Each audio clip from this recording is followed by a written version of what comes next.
Well, LaLiga is back on ESPN. We cannot wait for this season. Steve McManaman and Ian Dark are joining me. Guys, how about this for a backdrop for a set? Not bad at all. Did you choose this? I chose it, of course. You know, I'm the boss around here.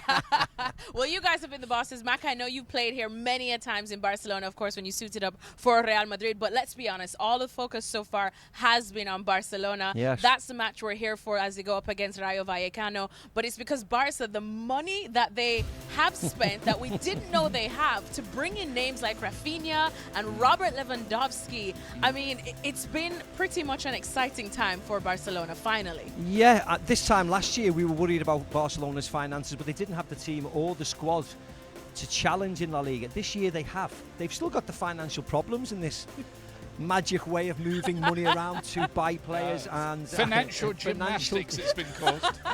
But at least they've got a squad that we can talk about now, and if they do get settled and La Liga starts, as it will do, we hope that the competition is a bit more feisty than it was last year when Real Madrid, you know, walked away with it and won very easily, don't they? But Barcelona, certainly with Koundé coming in as well, have got a better squad, a much better starting 11 as they did last year. It's an incredible situation, though, isn't it? It really I mean, is. Somebody said this is a little bit like you lend a guy £20 and he says he can't pay you back, and then you find out that he's bought a Lamborghini, a mansion, and is going on around the world cruise. So, you know, exactly how Barcelona are doing this is open to question a little bit from a moral standpoint, but is it good for La Liga?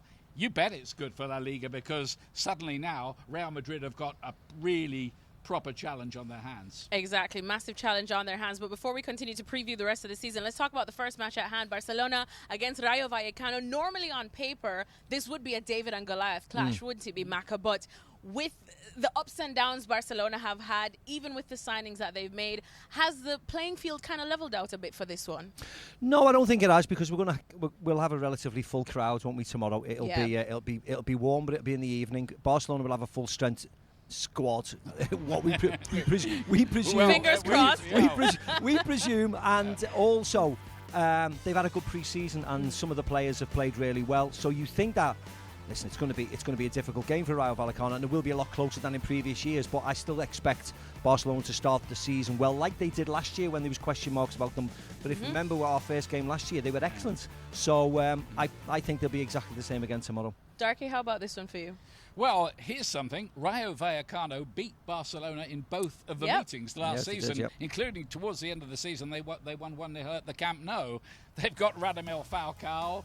He's not the player he used to be, but I think they've done a fantastic job. They were 12th last season. They got to the semi-finals of the Copa del Rey, and the coach has turned a lot of players who were lower division players into players who can perform in the middle of the table in the top flight. Whether they can do it again this year, that's pretty much open to question. So what do you think tomorrow then? I think Barcelona will pretty comfortably. Lewandowski gets a hat-trick if he's cleared. There we go. I know, we were doing predictions just yesterday, and Gemma Soler, our colleague, and I, we were very tempted to go 4-0 and even 6-0. I think I stuck my head out and went for it. But we know that Rayo Vallecano do like to play attacking style football. How do they approach this one? Because yes, Barcelona look good on paper, but still a lot of new people thrown in the mix, and that doesn't necessarily mean that they will gel as perfectly, right?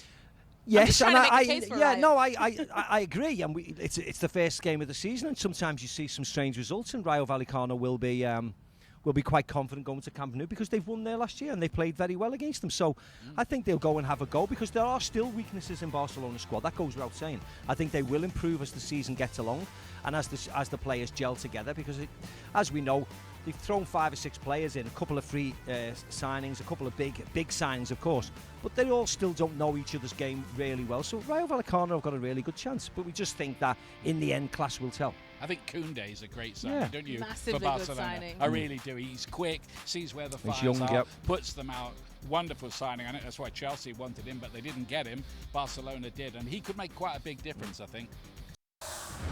Well, thank you very much for watching ESPN on YouTube. For more sports highlights and analysis, be sure to download the ESPN app. And for live streaming, premium content, and let's not forget as well, ESPN FC 7 days a week. Subscribe to ESPN Plus.